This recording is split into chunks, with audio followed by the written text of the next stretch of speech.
Hello, this is your host Todd Lewis of the President Folly podcast. I'm here again, joined by Paeter Frandsen. This might be the sixth time. Believe it or not. I know. Yeah, I feel like maybe at least the third, but it's great. I'm so honored, and it's just a joy to talk to somebody who cares about your work, and so I'm so glad to be invited back. Thank you, Todd. Well, thank you, Paeter. And now the thing that we're going to talk about today is the musical version, which I think is called the special edition. Which the standard edition is free, and there's no musical additions to it, right? The first two parts of the trilogy in Legacy Edition are free at spiritblade.com. Yeah, and the Legacy Editions have the songs removed. But yes, the original concept of the trilogy was as a pseudo musical, and those are the special edition versions that you'll find at spiritblade.com. Right. Now, when I first heard of Spirit Blade and I decided to get my copy, I'm like, I'm going to go for the musical version to see what you got in there. And the main reason why I want to talk about them today is I think that if you don't listen to those, there's certain parts of character development in the story that you don't really get because you sort of put them in the songs. I mean, somebody can just kind of infer what happened, right? Yeah. But and that'll still work. It's not like it's a mystery. But like it does add a little layer of aspect to that. Though one of the things listening to them again before the show, I can't believe how many of them you actually sang, and you wrote them all, and you sang probably half of them, right? Well, I didn't write them all. I mean, they're starting with the second part of the trilogy, Dark Ritual. About half of the songs were reimagined versions of hymns that were in the public domain, so I could do whatever I wanted with them. And so I would sometimes, if it was in a major key, I would say, you know what, I want this to have a darker vibe. Let's put it in a minor key. And okay, this lyric doesn't quite work in this context, or it's not quite as easy to understand to modern listeners. Let me just modify this to make it fit a little better with what I'm doing. So I was certainly building all of these songs and sang probably about half of them, because I mean, Merrick is the musician among the characters. He's got that kind of background. And so the original concept was that the songs would be part of how he's thinking and processing. He's just kind of in a mode of seeing the world through his art and thinking about things that way. And so whether it's him singing or another character singing, that's kind of meant to be just kind of how he's processing things. Yeah, I mean, I just thought that was really it really expresses your talent at creating this stuff, that you wrote so many of the songs and you sung in so many of them as well.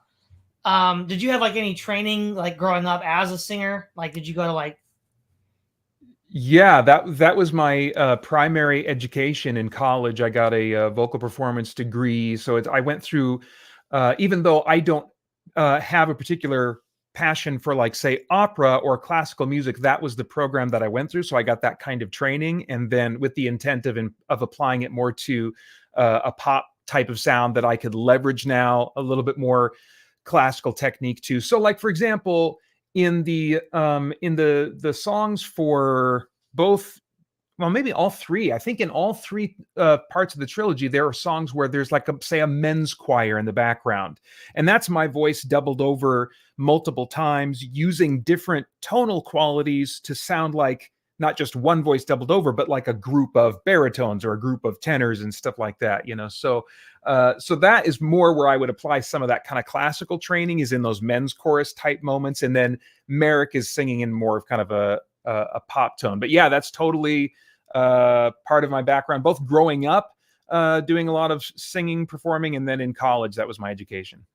Wow. Yeah. So let's get to the first song set, the original. So Spirit Blade episode 1.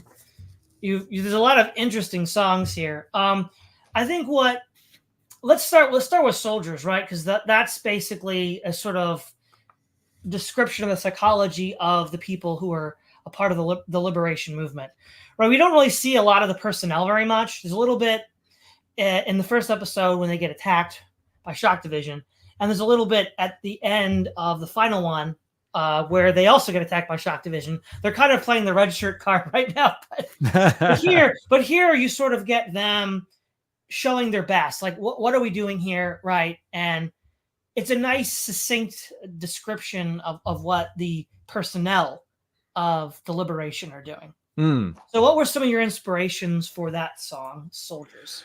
Well, it went through some changes. I mean, some of the songs in the first part of the trilogy were like ideas I was coming up with in college while I was really kind of for the first time embracing and enjoying electronic music, and trying to figure out where I was going to go in terms of my career and stuff. And so some of these songs weren't originally even conceived to be a part of this pseudo musical I was dreaming up, but eventually they started kind of like getting shifted into that.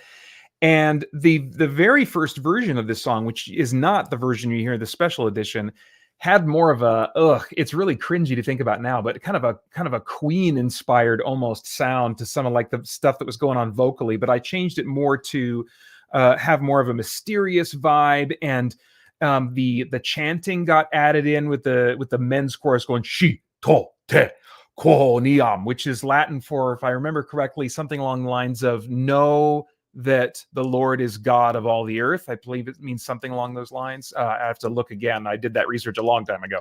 But I mean, I was a big fan of Farscape at that time. And so in the opening titles of the TV show Farscape, you hear this kind of like tribal kind of chant going on, men chanting with this mixed in electronic music, which you wouldn't typically put those together. But that's when pop music and the electronic music in particular were starting to mash together these vibes of the ancient and ethnic or tribal with the electronic and stuff. So, and that of course fit well with the vibe of, as you say, representing the liberation, you know, this underground group of largely men, you know. So I think that's kind of where most of those kind of stylistic inspirations came from.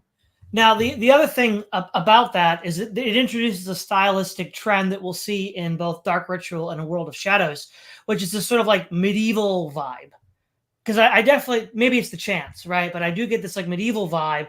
And there are other songs, which we'll get to, that have a similar medieval vibe. So was that sort of intentional? Or is it just kind of a grab bag that sounds cool, we're going to throw it in there? I think it was, well, it's interesting because, you know, the special edition version of the songs in the original Spirit Blade, that they were all reworked and remixed after the release of Dark Ritual in 2008. So 2006 was the original release of Spirit Blade, which I hope no one ever hears again. And then I did a complete overhaul of that and re-released it as Spirit Blade Special Edition in 2010.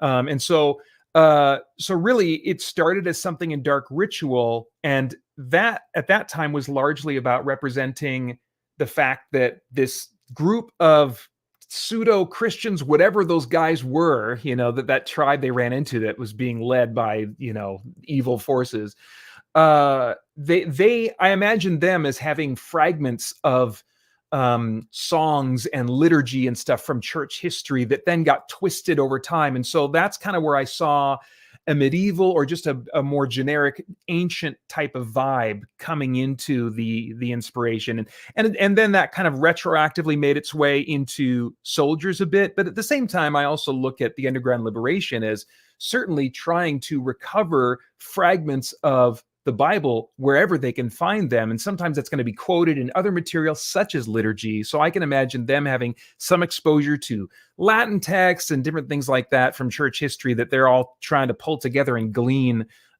scripture from. So yeah. Oh, like an underground first century church vibe, you know, trying to hide from the Romans, right? Something like that. The other one, I've always been struck about how dark some of your songs are, like The Deadly Game, where you have like Lucifer's perspective. Yeah. Now we see a lot of the Dark One doing a lot of very dark things, but this is like the intro song that when you first meet him, I mean, it's kind of like, whoa, we weren't quite ready for that, you know?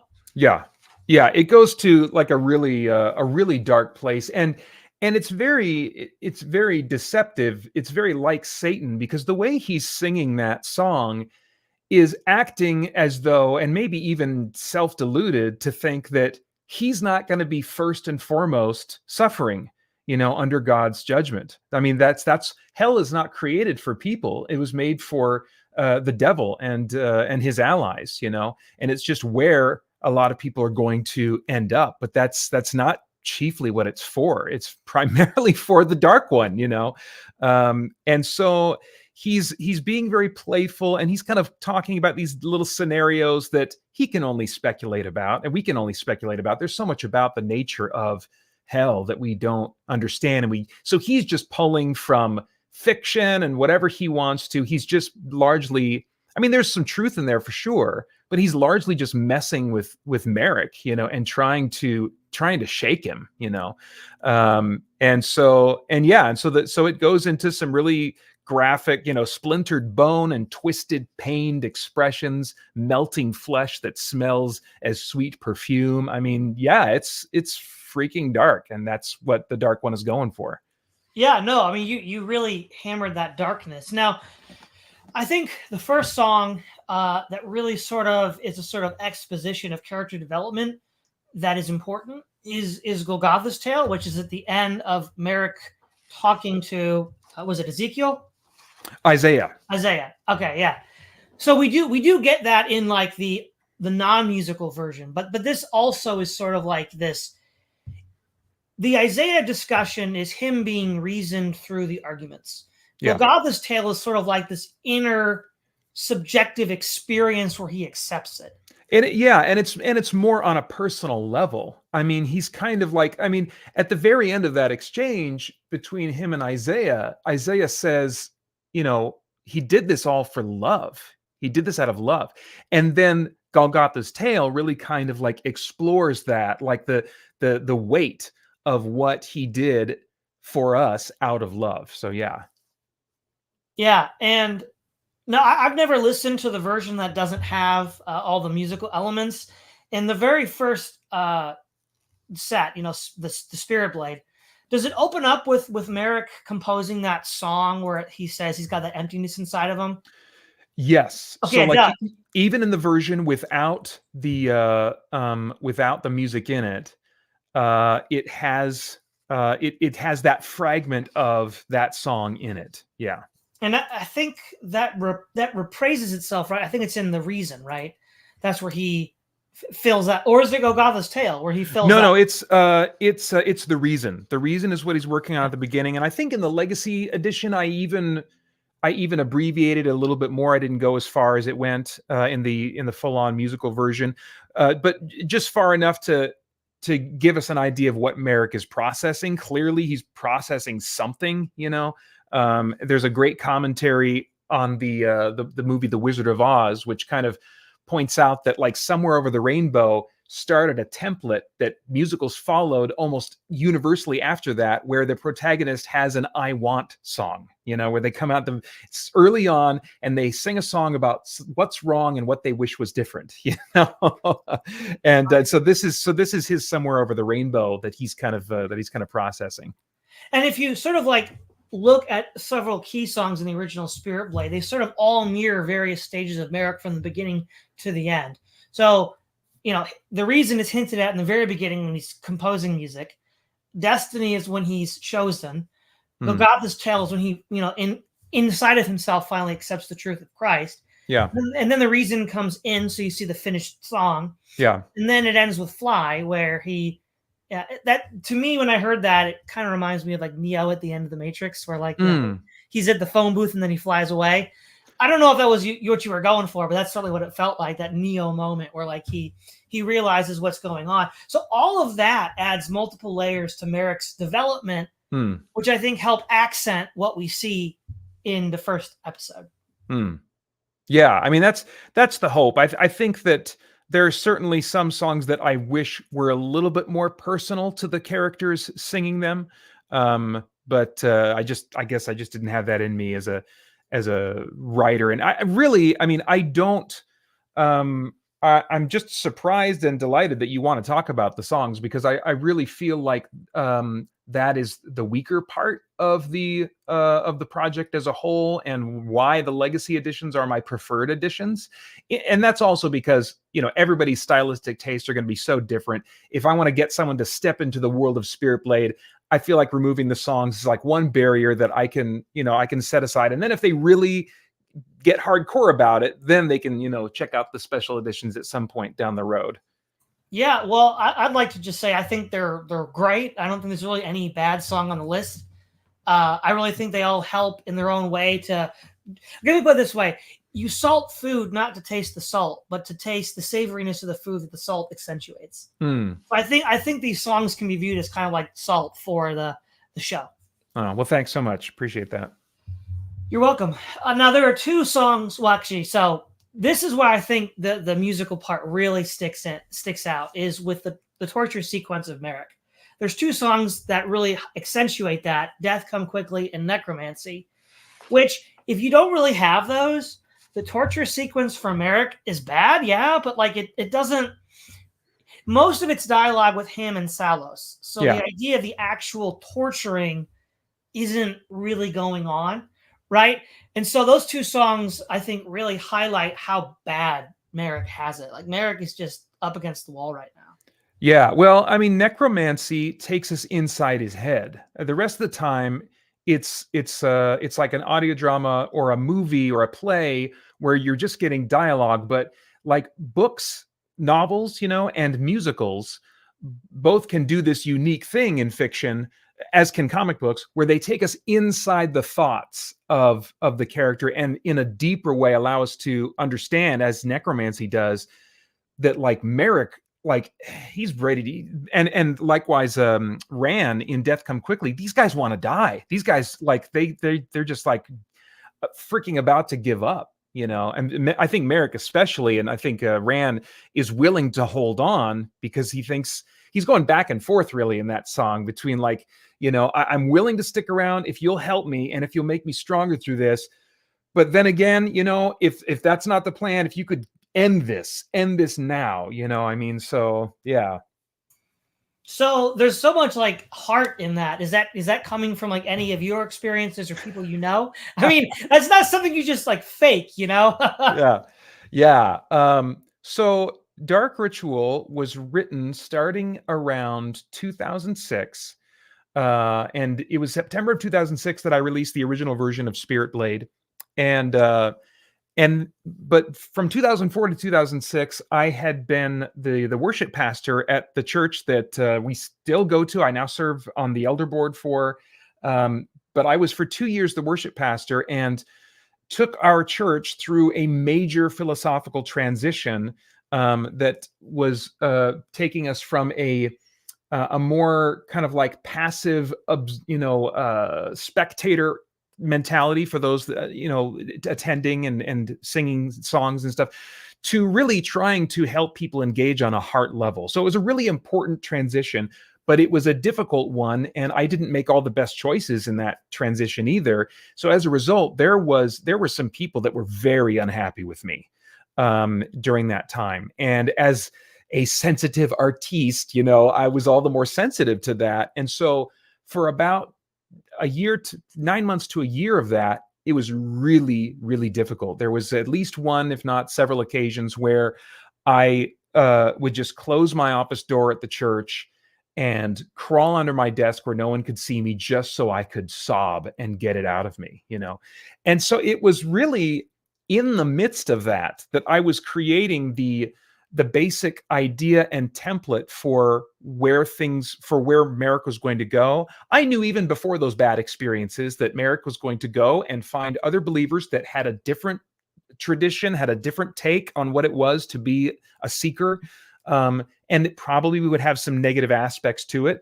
But it was certainly that time as a worship pastor, that really difficult, although fruitful season, that gave me the experience of being wounded by Christians, being deeply hurt by Christians, and so that's Merrick's experience. He's going to this place where he's interacting with Christians, trying to, whether or not they're Christians, we could have a discussion about that. I don't know if that's the case until actually things are really cleared up at the end of Dark Ritual, but he's interacting with these believers, these that are ostensibly seekers, ostensibly Christians, but they are so mired in falsehood and wrong priorities, and they take that out on Merrick. and he is just very hurt, very wounded by that. And this is not a unique experience to me. I know that many people have had similar church experiences where unfortunately the wrong things are being valued by the people in the church,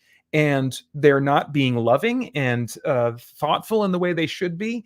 And again, I made some mistakes in that. I don't want to put out there that like, oh, I'm just the victim of the church. I was adding to that mess. I was making some bad choices there, and people were getting hurt because of my choices as well. But yes, absolutely. Songs like Necromancy and Death Come Quickly and the torture scenes and just that whole idea of what happened to Merrick at the hands of these other quote unquote believers was very much inspired by my experience during that time as a worship pastor. Right. Now, I think probably the most important piece of story that is included in the songs, at least up to this point, is Veritas, which is where Salos reads the Bible.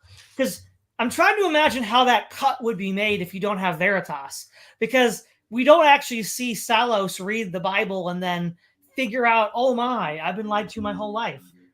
I actually think this, regardless of whether you get Legacy or not, you have to listen to Veritas, because it really does fill in that part for Salos in a way that I think might be a little, I mean, you could still infer it, obviously, but it's not, I think you lose something. Yeah, well, Veritas, if I remember correctly, because I just listened to the songs. I didn't bother reminding myself what I did instead of the songs in the Legacy editions. And it's been a long time since I've listened to any version, of these audio dramas. But Veritas, I think, was one of those songs where I removed the song, but I replaced it with something that served some of the same function. And so I think, if I remember correctly, I had just some other kind of cinematic background music that was underneath him reading parts of the Bible, while also we hear echoes of previous conversations that would go up against what he was now seeing in the Bible. And so there is a similar kind of like a clip show of flashbacks and processing what he's reading and stuff in the Legacy edition. But certainly Veritas really explores it much more deeply and probably has more of those kinds of flashbacks and more scripture and other kinds of things verbally going on. Well, yeah. So to sort of highlight sort of my mentality about how the songs can bridge some of these gaps. In Lord Dunsany's work, The King of Elfland's Daughter, which inspired both Lewis and Tolkien, he has a turn of phrase where there are certain things that can only be described in song and poetry. Okay. And that's why I think song is important, because you could have it written down as some sort of like declarative statement, but it wouldn't be the same thing, if you get what I mean. Yeah, well, absolutely. I mean, if you look at the song Necromancy, I mean, when he's singing that chorus, it's in a high part of his voice.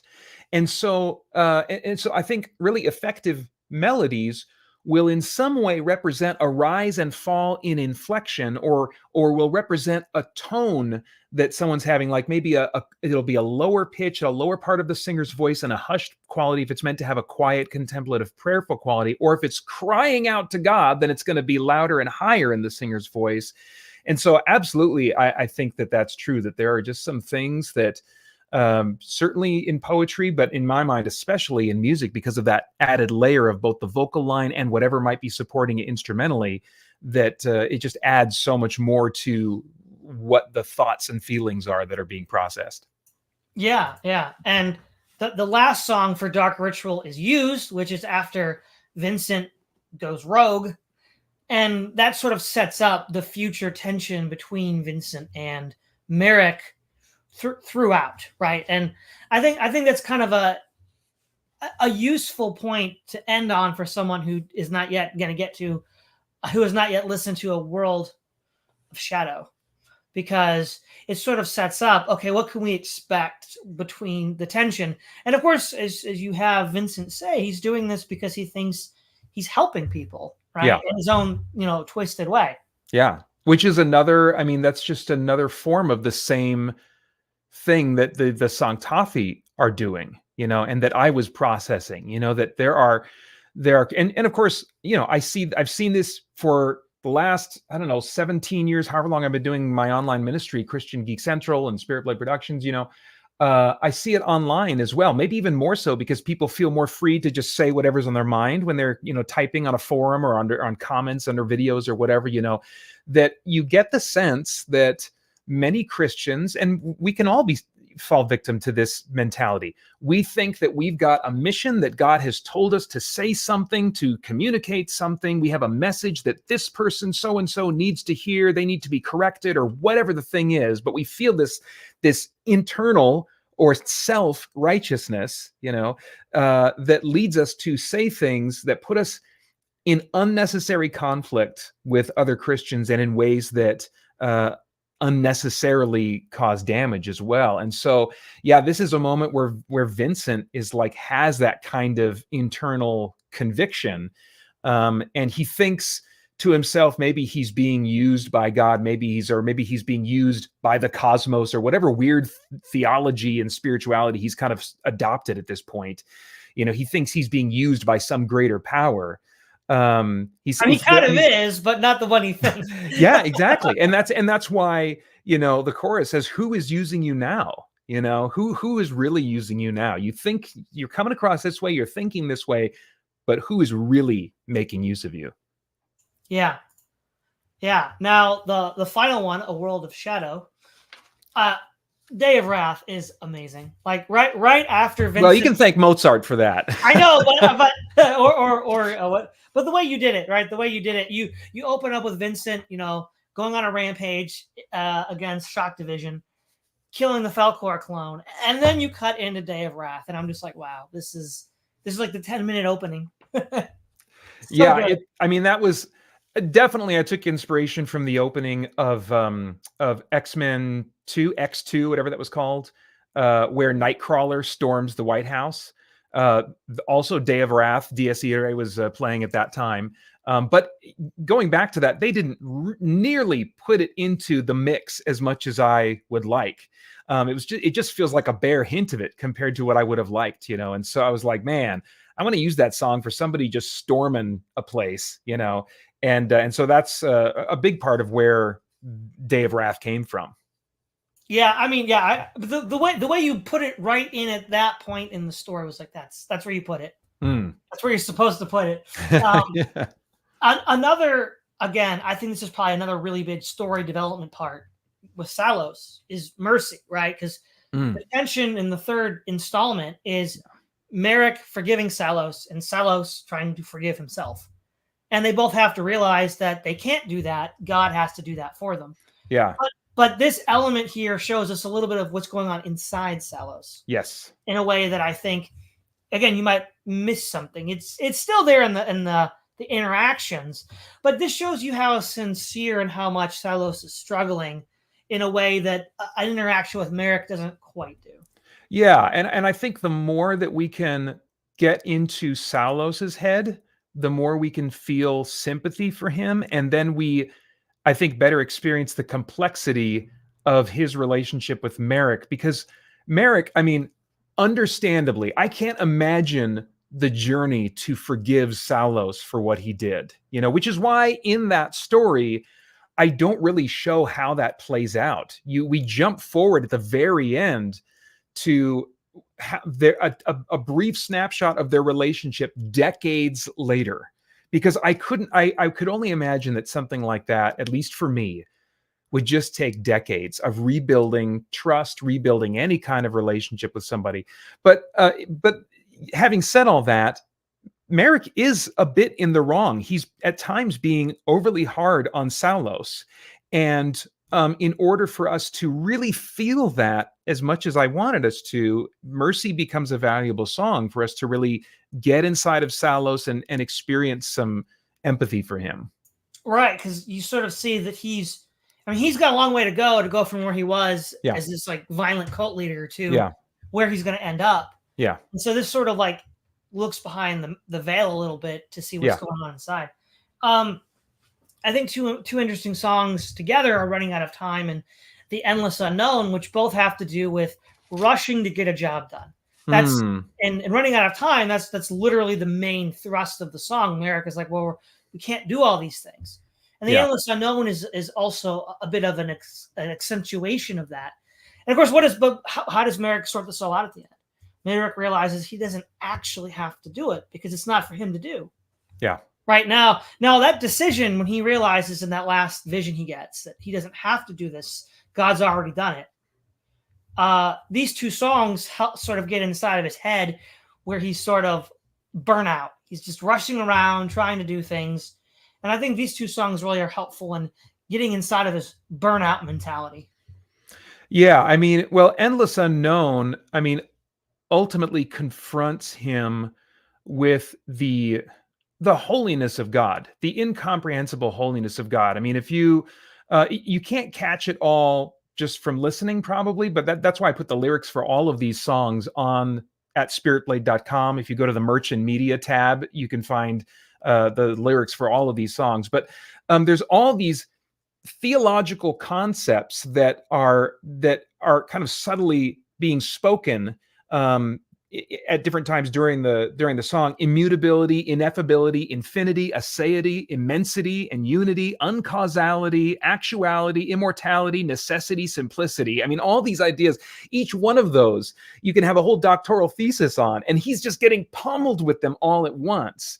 And so it's kind of a humbling moment where, as you say, he kind of realizes this is so big, and this is so much bigger than me and what I'm trying to accomplish. And then his process from that point on to the end is just kind of realizing that his role is not to get the job done, but to make himself available to the Lord, and for whatever the Lord wants to do. That's the choice he needs to make, and we all need to make. It's not just God's going to do it all so I can sit back and I don't have a role. Our role is to submit and be given over to however the Lord wants to use us as he accomplishes what he's doing.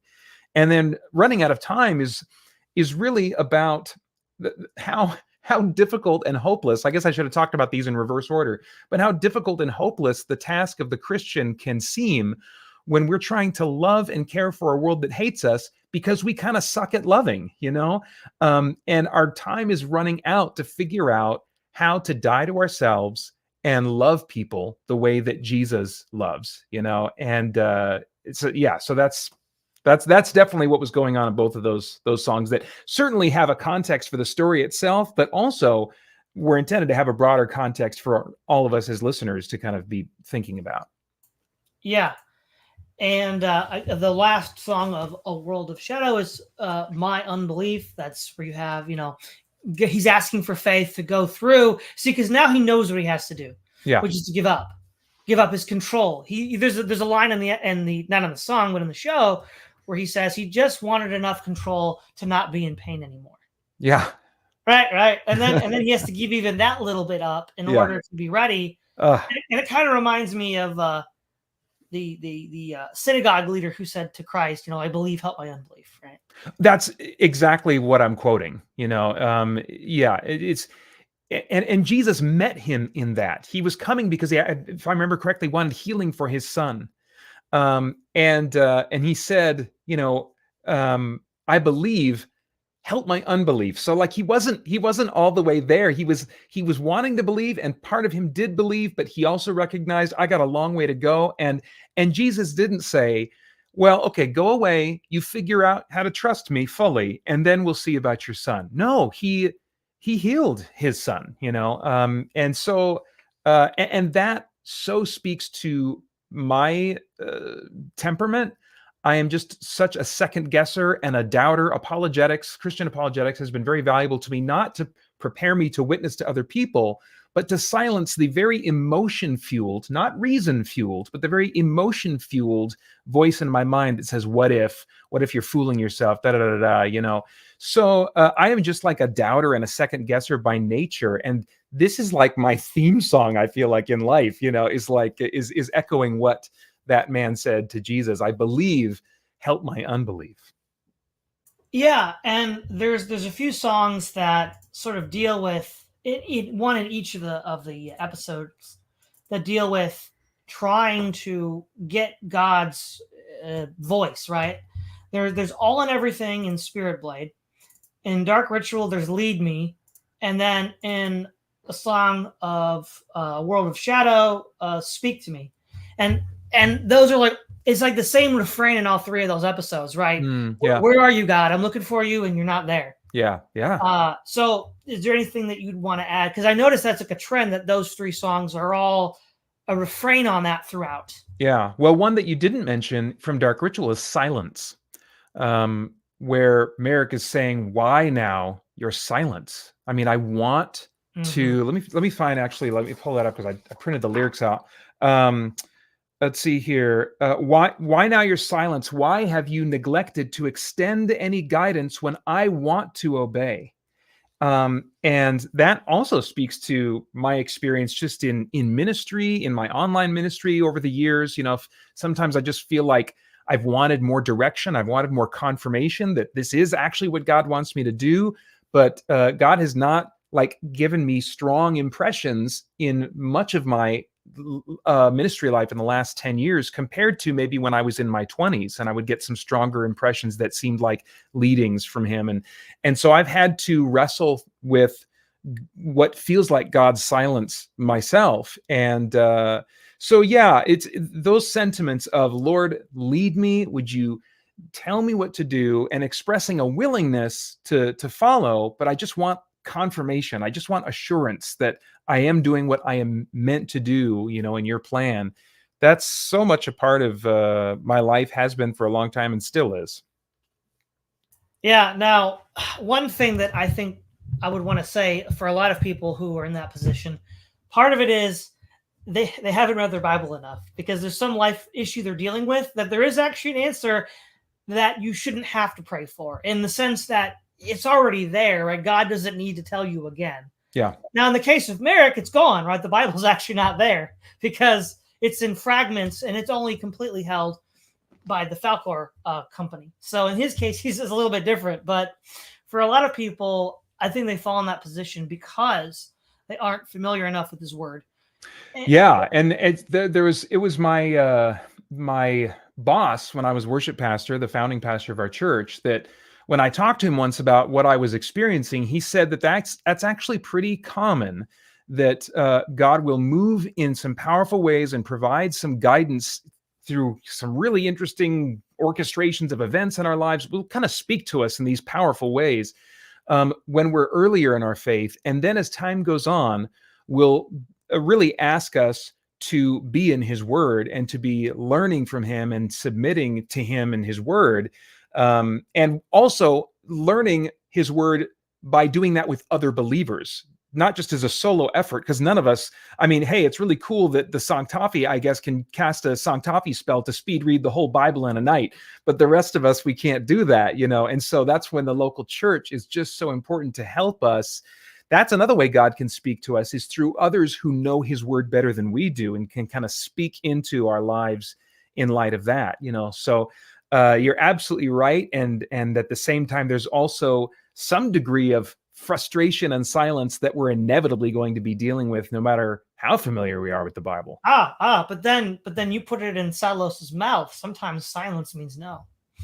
That's true. Sometimes you said that at the end of the third one. Yeah. But the other thing too is, I think this is a helpful metaphor, right? So this is not to say that people that are struggling with this issue aren't Christians, but it's like, so let's say you're a first responder, a firefighter, police officer, paramedic, whatever. You're going to learn what I call best practices, you know? And so when you go out into the field and you're dealing with like a routine issue, you're not going to call up, you know, the head and be like, hey, how do I deal with this? He's like, no, you should have already learned this in training, right? Yeah. And so he's not going to respond to you, or he might fire you, right? So, yeah. No, so but that's sort of where Christians are at. It's in the sense that many didn't go through this kind of like basic training, if you will. Yeah. Right. And so there's a lot of best practices that, why would God answer you, right? If the manual, to quote C.S. Lewis in Mere Christianity, if the manual is right there, you can consult the manual and then get back to me if you still have trouble. Yeah, we shouldn't expect that. Now he will meet us graciously sometimes, even when we should, do that. But we shouldn't. We have no reason to count on that or to expect that or to feel entitled to that. You're absolutely right. That's why we're going through a study of the book of Proverbs at Christian Geek Center right now. And I keep coming back to that in between studying other books of the Bible, because I just like, sometimes as geeks especially, we can be so isolated and removed from growing with other believers that we're not benefiting from the wisdom of God's word, like we should. And so I think, any training we can do to understand how the world works as God sees it is going to be just so valuable for us when we reach those crossroads moments. Yeah, well, I think I covered most of the material that I wanted to about the songs and how they draw out certain elements within the story. Is there anything that you want to say about like the songs themselves, how you thought might be interesting, or how you sort of were inspired? I know there's a lot too many songs to go into inspiration for each one, but yeah, I don't think there's any particular one that comes to mind. I think we hit on the ones that I would really want to kind of like say something about. I think going back, it was interesting to listen to these songs again after so long. I definitely feel better about the songs of A World of Shadows more than more than some of the other stuff. But I think going back, I was certainly less impressed with my own ability as a musician, and more just appreciative for all of the cast members, and in some cases musicians. Like I had two different cellists play for me at different times. I had a guitar player, these other musicians, this other singers as well, like my friend Mike Tully, who actually was in the same vocal studio in college with me, and he plays Ran in the trilogy. And so that's why next to me, he does the most singing, it's because we both come from that background. And so just revisiting these was just a great trip down memory lane, and my appreciation for all the people that helped make it happen. So thank you for giving me a reason to revisit those thoughts and my thankfulness for them. Oh yeah, well, thank you for adding that to the was it the Legacy Edition? No, that's the one without it, the Special Edition. Yeah, Special Edition. Yeah. No, yeah, it's a really, personally for me, I think they're a great addition to the story. Now they do break it up in the sense you have to cut for a song and dance routine, so to speak. But that's just a part of what a musical is, right? And once you just accept that formula, I think they all add a lot to the story. Well, and alternatively, I do make the songs for each part of the trilogy as available as a separate song bundle that you can purchase for a very modest price. I think it's like maybe $5 to $6 or something like that. And each of those includes at least one or more songs where it's an alternate mix of the entire song, or a different kind of approach, different kind of a take on it. And so, if you want, you can listen to the Legacy Edition version and then listen to the song bundles and think of them as songs inspired by, the story, yes. If you prefer to kind of consume it that way. So I guess I'll have one last question for you. Now, the character Merrick, right? Of course, that's the main character you play, though you also play the dark one. He also, of course, has a music background, right? So was he sort of intentionally inspired by you? Because, for example, in Little Women, Louisa May Alcott said she was told to write about what she knows the best, and she says, "Well, my family." So she wrote about herself and her family. Yeah. And basically, Joe March is her stand-in character. Yeah. I think that all the characters are me in different ways. I think Vincent is certainly some of my more emotional, knee-jerk, negative reactions to different things and situations. Ran, I think, is who I would aspire to be and who I would like to be. And I think Merrick sits somewhere in the middle, and certainly is the most like me. His voice, his characterization is pretty much just like my standard, like average Joe, as much like me as I guess any of the characters could sound. And the musical aspect. Yeah. I mean, I know some of what it is to, of course, be a creative, artistic person that's wrestling internally with a number of things, as artsy folks tend to do, maybe a little bit more than some other folks, like your engineer types or whatever. And of course, he lived a different life than I did and had different experiences than I did. But yeah, absolutely. That was like a starting point of connection that kind of like the rest of the story was fleshed out around. Awesome. Now, with the work that you're doing now, is any of it musically oriented? Yes, oddly enough. I'm in very early production on kind of like a one-man audio drama that is going to be modular in that it could be a story that's about 2 hours long, or it could be a 12-hour long story, depending on. I'm going to be making it available, I think, in a modular different forms. That you basically, it's a guy in a bunker after the world has gone to crap. Maybe post-apocalyptic, but I don't think it's going to be like a nuke or like a wasteland. It's more like things got so bad in the world, people got so nasty in the world that like there's crime everywhere. It's just terrible. It's not safe to go outside. So it's post-apocalyptic in that sense. It's a really bad world, and he's holed up in a bunker and doing a broadcast to just kind of keep himself sane. And you learn more about his story over the course of his daily broadcast. And part of like what he does to keep himself sane is a bunch of just kind of like sketches and stuff where he does voices for different characters. So a lot of it's comedy and dark comedy, but there's like these dramatic beats where we get this unexpected look into his story and just kind of the sadness of what's going on with him and his situation. And so mixed in with that are going to be some musical elements. He will also be someone that's from an artistic background, which is part of the reason why he's holed up. He doesn't think he has any business trying to survive out in the big bad world when he's just this sensitive artist with no practical skills. So yeah, there's definitely, I can't be more specific about what that's going to look like, but absolutely there will be some degree of singing components and musical components in what I'm working on now. But that's still a ways off, before that gets released in any form. Well, all right. I just want to thank you again, Paeter Frandsen. I love the series. Spirit Blade Trilogy is great, and I think the musical is really good too. Even if maybe that's not where most of your sales are, I still think that's really good. So where Thank can you so people? much. You're welcome. Where can people find more of your work and even get Spirit Blade? Because I recommend that they should. Yeah, spiritblade.com is where you can go, and the legacy edition of both Spirit Blade and Spirit Blade Dark Ritual are absolutely free.